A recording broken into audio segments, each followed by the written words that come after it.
இறையேசுவில் அன்புக்குரிய சகோதர சகோதரிகளே, ஆரோக்கிய அன்னையின் அன்பு பக்தர்களே, உங்கள் அனைவரையும் வரவேற்பதில் மகிழ்ச்சி அடைகின்றோம். யாரிடமும் கிடைக்காத அமைதி, யாருமே நமக்கு இதுவரை கொடுக்காத ஆறுதலான வார்த்தைகள், அன்பு நிறைந்த சொற்கள் இந்த இடத்தில் அன்னையிடம் கிடைக்கிறது, ஆண்டவர் இயேசுவிடமிருந்து கிடைக்கிறது. எனவே தான் பல்வேறு முயற்சிகளை மேற்கொண்டு நாம் இந்த அன்னையின் திருத்தலத்தில் ஒன்றாக கூடியிருந்து திருப்பலியில் பங்கெடுத்து நம்முடைய வேண்டல்களை செய்து கொண்டிருக்கின்றோம். நம்முடைய வாழ்க்கையின் வருத்தங்கள் தீருமா? கண்டிப்பாக தீரும். துக்கங்கள் துயரங்கள் தீருமா? நிச்சயமாக தீரும். நீங்கள் எந்த நோக்கத்திற்காக, என்ன வேண்டலுக்காக இந்த இடத்தில் ஜெபித்து கொண்டிருக்கிறீர்களோ அது நிறைவேற்றப்படுமா? கண்டிப்பாக நிறைவேற்றப்படும். ஆனால் அடிப்படையில் நமக்கு தேவை என்ன? ஆழ்ந்த நம்பிக்கை, அசைக்க முடியாத நம்பிக்கை.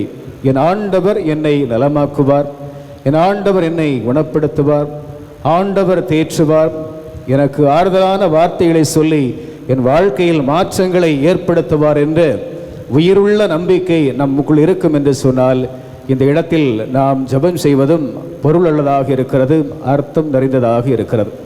உண்மையில் சொல்ல போனால் இயேசுவை தேடி வந்தவர்களை, அன்னையை தேடி வந்தவர்களை அவர் கைவிட்டதே கிடையாது. கண்டிப்பாக நமக்கு உதவி செய்வார். 103வது திருப்பாடலில் நாம் படிக்க முடியும்.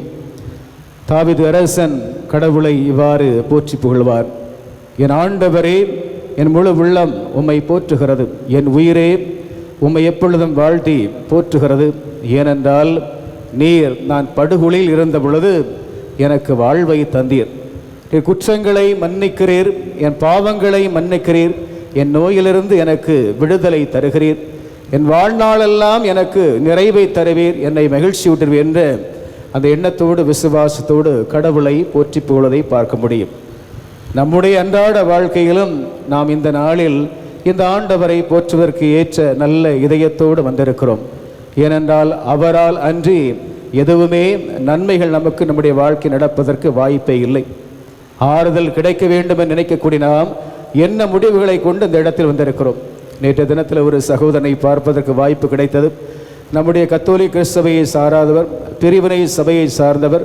அவருக்கு யாரோ ஒரு கத்தோலிக்க கிறிஸ்தவர் சொன்னார், அன்னை வேளாங்கண்ணி திருத்தலத்துக்கு சென்றால் நீ அனைத்தையும் எதெல்லாம் கேட்டு வேண்டுவாயோ அதெல்லாம் நடக்கும் என்று அவனுக்கு சொல்லி அனுப்பினார்கள். ஆனால் அவனுக்கு தெரியாது, என்ன செய்ய வேண்டும் என்று தெரியாது. அவன் ஓடோடி வந்தான். அவனை பார்க்கிற பொழுது எங்கேயோ விபத்துக்கு ஆளாகி ஒரு பைக் ஆக்சிடென்ட்டில் ஆனது மாதிரி அவன் நடக்க முடியாமல் நிற்பதை பார்க்க முடிந்தது. எனவே அவனிடத்தில் பேசுகிற பொழுது, என்னப்பா ஆச்சு உனக்கு? 2 காலமே அடிபட்டிருக்குது, என்ன ஆச்சு?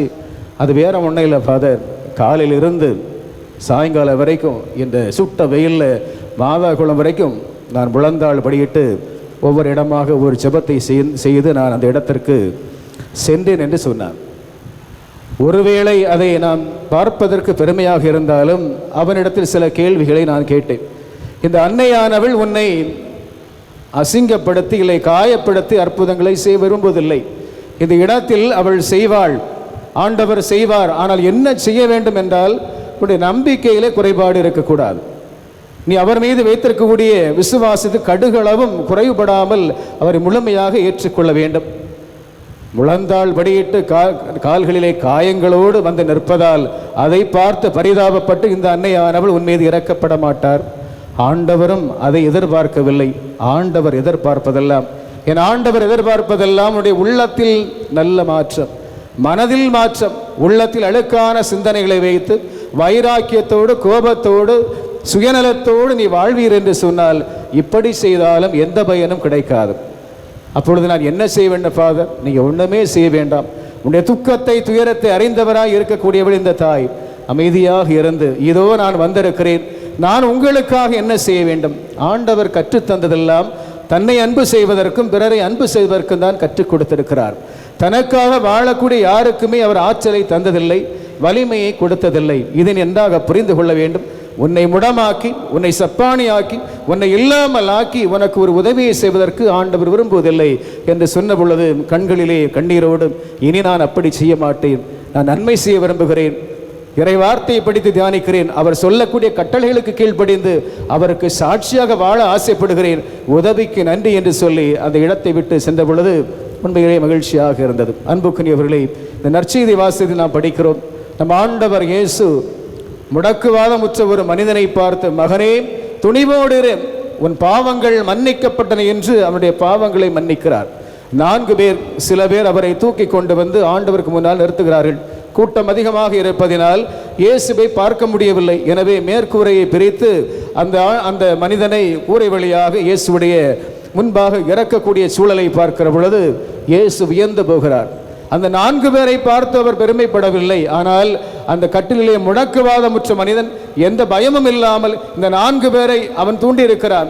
என் ஆண்டவரிடத்தினை எடுத்து செல்லுங்கள், இங்கே வைத்து நான் சாக வேண்டும், அவரை பார்த்தால் எனக்கு வாழ்வு உண்டு என்பதை ஒருவேளை விசுவாசத்தோடு அறிக்கையிட்டிருக்கலாம். ஆண்டவர் இயேசுடைய குரலை கேட்டிருக்கலாம். அவரிடத்தில் சென்றால் என்னுடைய வாழ்க்கையில் திருப்பங்கள் ஏற்படும், மாற்றங்கள் ஏற்படும், நான் நலமடைவேன், என்னால் எழுந்து நடக்க முடியும் என்ற ஆழ்ந்த நம்பிக்கை அவனுக்குள் இருந்ததால் அந்த சில பேரை அவன் தூக்கி எடுப்பதற்கு அனுமதித்திருக்கிறார். இவர்களும் ஒருவேளை அவன் தொல்லையின் பொருட்டோ, இல்லை என்றால் அவன் மீது அன்பின் பொருட்டோ, ஏதோ ஒரு காரணத்தை கொண்டு இயேசுவுக்கு முன்பாக அவரை இறக்குகிறார்கள். இயேசு அவனை பார்த்தவுடனே ஆண்டவருடைய நம்பிக்கையை பார்க்கிறார். அவர் எப்படி செய்கிறார் என்று இல்லை, அவனுக்குள் இருக்கக்கூடிய நம்பிக்கையை பார்த்து, மகனே துணிவோடு இரு, உன் பாவங்கள் மன்னிக்கப்பட்டன என்று சொல்லக்கூடிய நேரத்தில் அங்கிருந்த மறைநூல் அறிஞர்கள் அதை பற்றி அக்கறை கொள்ளவில்லை. இவர் ஆண்டவரை பழித்திருக்கிறார், இவர் யார் பாவங்களை மன்னிப்பது என்று சொன்ன நேரத்தில் அவர்கள் பேசிய வார்த்தைகளை ஆண்டவர் அறிந்தவராய், எண்ணங்களை அறிந்தவராய் அவர்களை பார்த்தும் கேட்கிறார், உங்கள் உள்ளங்களில் தீயன செய்வது, தீயன எண்ணுவது ஏன்? மானிட மகனுக்கு மக்களுடைய பாவங்களை மன்னிப்பதற்கு உரிமை இல்லையா? உரிமை உண்டு என்பதை தெள்ளத் தெளிவாக அந்த மக்களுக்கும் சொல்லி மீண்டுமாக அந்த மக்களிடத்தில் கேள்வியை கேட்கிறார். என்ன கேள்வியை கேட்கிறார்? இவனுடைய பாவங்கள் மன்னிக்கப்பட்டன என்பதா, இல்லை என்றால் எழுந்து நட, எது எளிது என்று சொல்லி கேள்வி கேட்ட நேரத்தில் உடனடியாகவே ஆண்டவர் இயேசு அவனை பார்த்து சொல்கிறார், நீ எழுந்து நட, உன் படுக்கையை தூக்கி கொண்டு வீட்டுக்கு போ என்று ஆண்டவர் இயேசு அனுப்பி வைக்கும் நேரத்தில் இனிமேல் ஆண்டவரையும் அவன் தேட வேண்டாம், அவருடைய மறைவுரைகளை கேட்க வேண்டாம், அவருடைய அன்பிலே வாழ வேண்டாம் என்று அல்ல, அவனுக்கு அருள் கிடைத்தது, வல்லமை கிடைத்தது, அன்பு கிடைத்தது, ஆறுதல் கிடைத்தது, மகிழ்ச்சி கிடைத்தது, அவனுக்கு ஒரு புது வாழ்வு கிடைத்தது. எனவே அவன் ஒருவேளை ஆண்டவர் இயேசுவிடமிருந்து வெளியே சென்றால் கூட இந்த செய்தி அவனுக்கு சொல்லுவான். அன்பார்ந்தவர்களே, இந்த இடத்தில் நீங்கள் வந்திருக்கிறீர்கள், ஒருவேளை நீங்கள் நினைத்த காரியம் நடக்காமல் இருக்கலாம். எல்லாமே நான் நினைப்பது போல் நடக்க வேண்டும் என்றால் நடக்காது. எப்பொழுதுமே உலக காரியங்களை கேட்டு எனக்கு வீடு வேண்டும், கார் வேண்டும், கல்யாணம் வேண்டும், பிள்ளை வேண்டும் என்றெல்லாம் நாம் கேட்கிறோம். ஆனால் இயேசுவே, என்னை படைத்தீர், உயிர் கொடுத்தீர், ஆற்றல் கொடுத்தீர், வளம் கொடுத்தீர், நான் என்ன செய்ய வேண்டும் என்று எப்பொழுதாவது நாம் கேட்டிருக்கிறோமா? நாம் எப்பொழுதுமே பசியாக இருந்து பசியை போக்கக்கூடிய ஆண்டவரிடத்தில் கேட்கிறோம், பசியை போக்குவதற்காக உணவை கேட்கிறோம், வாழ்வு சீரழிந்த நேரத்தில் வாழ்வை போக்குவதற்காக வலுவை கேட்கிறோம். ஆனால் யாருக்கெல்லாம் நாம் வாழ்வு கொடுப்பதற்கு முன் வருகிறோம், யாரெல்லாம் கஷ்டப்பட்டிருக்கிறார்கள் அவர்களை ஆறுதல் படுத்த முன் வருகிறோம், யாரெல்லாம் வருந்தி சோர்வடைந்திருக்கிறார்களோ அவர்களை ஆறுதல் படுத்துவதற்கு நாம் எப்பொழுது வரப்போகிறோம்? அந்த ஆண்டவர் இயேசு அதை பார்க்கிறார். உங்கள் வருத்தங்கள் தீர்கிற பொழுது அப்படியே மகிழ்ந்திருக்கக்கூடாது. உங்கள் வருத்தங்களை, உங்கள் சோகங்களை, உங்கள் வாழ்க்கையில் துன்பங்களை தீர்த்த கடவுளை பற்றி பெருமையாக பேசுவதற்கு நாம் முற்பட வேண்டும். என் ஆண்டவர் என்னை ரட்சித்தார், என் ஆண்டவர் என்னை பாதுகாத்தார், என் ஆண்டவர் என்னை வழிநடத்துகிறார், அவர் இல்லாமல் எனக்கு வாழ்வில்லை என்ற மிகப்பெரிய நம்பிக்கையை நாம் பிறருக்கு ஊட்ட வேண்டும். அன்புக்குரியவர்களே, 1 கொரிந்தியர் 2:5 வசனங்களில் படிக்கிற பொழுது, உங்கள் நம்பிக்கைக்கு அடிப்படை மனித ஞானம் அல்ல, மாறாக கடவுளின் வல்லமையே. நம்முடைய மனித மூளையை கொண்டு நம்பிக்கை பெற முடியாது. கடவுள் வல்லமை நிறைந்தவராக இருக்கிறார். அந்த வல்லமையை நாம் அறிந்து செயல்பட வேண்டும். இயேசு ஆண்டவர் சிலுவையிலே உயிர் நீத்த பிறகு அவர் வலுவற்றவராக இருந்தார். பார்ப்பதற்கு எல்லோராலும் அடிக்கப்பட்டு, துன்பப்பட்டு, கேள்வி கேட்பதற்கு கூட வலுவில்லாமல், தாகத்தோடு, வலிகளோடு, வேதனைகளோடு, துன்பங்களோடு பாடுகளை ஏற்று உயிர் துறந்தார். பார்ப்பதற்கு ஒரு நாயை அடித்து கொள்வதைப் போல இருந்தாலும், வலுவற்றவராக இருந்தாலும் கடவுள் அவரை வல்லமையோடு உயிர்த்தெழச் செய்தார். அந்த ஆண்டவர் கடவுள் வல்லமையினால் அவர் உயிர் வாழ்கிறார் என்பதை நாம் புரிந்து கொள்ள வேண்டும். 2 கொரிந்தியர் 13 அந்த வசனங்களை எல்லாம் படிக்கிற பொழுது அதில் எழுதப்பட்டிருக்கிறது. அன்புக்குரியவர்களே, இந்த நேரத்தில் நாம் எதை சரியாக திருத்திக் கொள்ள வேண்டும்? ஆண்டவர் இயேசு கேட்கிறார், நீங்கள் உங்கள் நம்பிக்கையில் நிலைத்திருக்கின்றீர்களா? உங்கள் நம்பிக்கையில் நிலைத்திருக்கிறீர்களா? என்ன நம்பிக்கை? எது நம்பிக்கை? யார் தரக்கூடிய நம்பிக்கை? எப்படி நிலைத்திருப்பது என்றெல்லாம் கேட்டு கேள்விகளை கேட்க வேண்டும். உங்களை நீங்கள் சோதித்து பாருங்கள். 2 கொரிந்தியர் 13:5 சொல்கிறது, நீங்கள் நம்பிக்கையில் நிலைத்திருக்கிறீர்களா என உங்களையே சோதித்து பாருங்கள். இயேசு கிறிஸ்து உங்களுள் செயலாற்றுகிறார் என உணராமலா இருக்கிறீர்கள்? இயேசு ஆண்டவர் நமக்குள் இல்லை என்றார் நீங்கள் வாழ்ந்து கொண்டிருக்கிறீர்கள். அவர் உங்களிடையே இருக்கிறார். சீர்தூக்கி பாருங்கள். இயேசு ஆண்டவர் உங்களுக்குள் செயலாற்றுகிறார், உங்கள் உள்ளத்தில் வாழ்ந்து கொண்டிருக்கிறார், உங்களுக்கு துணை செய்து கொண்டிருக்கிறார். ஒவ்வொரு நாளும் நீங்களும் நானும் நன்றாக வாழ வேண்டும் என்று ஒவ்வொரு காரியங்களை, வாய்ப்புகளை உருவாக்கி தந்து கொண்டிருக்கிறார். ஆனால் அவர் மீது அன்பில்லாத ஒரே காரணத்தினால், நம்பிக்கை இல்லாத காரணத்தினால் நம்முடைய துக்கங்கள் தீர்வதற்கு வாய்ப்பில்லை, வருத்தங்கள் தீர்வதற்கு வாய்ப்பில்லை. அதில் முடங்கி கிடக்கிறோம், மூழ்கி கிடக்கிறோம். செத்தால் சாவமே தவிர வாழ்வு இல்லை என்று நாமாவே நினைத்துக் கொள்கிறோம். ஆனால் அப்படி அல்ல. எசையா இறைவாக்கினர் இஸ்ரேல் மக்களுக்கு சொல்லக்கூடிய வார்த்தைகள், ஆண்டவர் எப்படி வலிமை நிறைந்தவராக இருக்கிறார். எசையா 40வது அதிகாரத்தில் 29, 30, 31 வசனங்களை நீங்கள் படிக்கிற பொழுது இப்படி வலிமை மிக்க வார்த்தைகளை பார்க்க முடியும். கடவுள் சோர்வுற்றவர்களுக்கு வலிமை கொடுக்கிறார். கடவுள் சோர்வுற்றவர்களுக்கு வலிமை கொடுக்கிறார். வலிமை இழந்தவர்களுக்கு ஊக்கத்தை பெருகச் செய்கிறார். இளைஞர்கள் சோர்ந்து போவார்கள், இளைஞர்கள் வாலிபர்கள் நிலை தடுமாறி வீழ்வார்கள். ஆனால் கடவுள் மீது நம்பிக்கை வைக்கக்கூடியவர்கள் புதிய ஆற்றல் பெறுவார்கள். கழுகுகளை போல தன் இறக்கைகளை விரித்து உயரே செல்வார்கள். அவர்கள் ஓடுவார்கள், களைப்படைய மாட்டார்கள், நடப்பார்கள், சோர்வடைய மாட்டாள் என்பதை ஆண்டவர் கடவுள் அன்றே சொல்லியிருக்கிறார். கடவுள் தான் நமக்கு பலம், அவருடைய வார்த்தைகள் தான் நாம் பலம். முடக்குவாதமுற்ற மனிதை எந்த ஒரு நோக்கத்தோடு அவர் கொண்டு வந்தார்கள்? ஆண்டவர் மருந்து மாத்திரை கொடுத்த அவனை எழுந்து நட என்று சொன்னார்.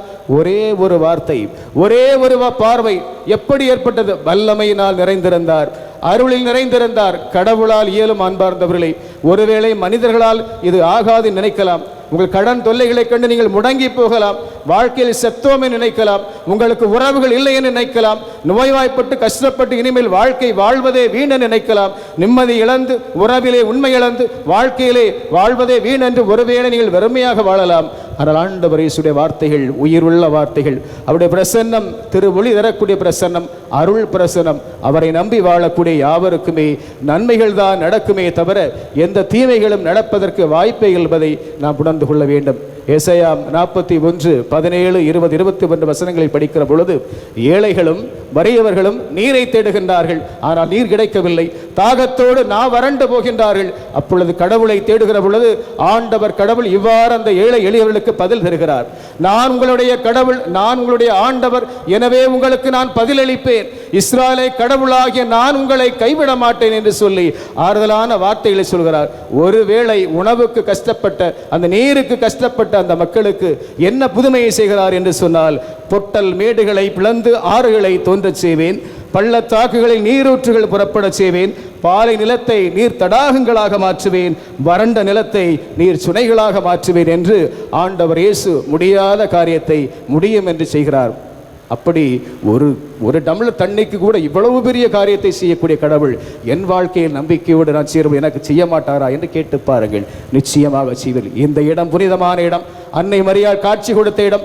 இன்றும் அந்த அன்னை உயிரோடு இருக்கிறாள். தன்னை தேடி வரக்கூடிய எல்லா பக்தர்களையும் உயிருள்ள நம்பிக்கையோடு தேடி வரக்கூடிய, அவர்களுக்காக வாழக்கூடிய மக்களுக்கெல்லாம் எல்லா புதுமைகளையும் கேட்பதற்கு முன்பாக செய்வார். எனவே உங்கள் விண்ணப்பங்களை, கருத்துக்களை விசுவாசத்தோடு எடுத்துரையுங்கள்.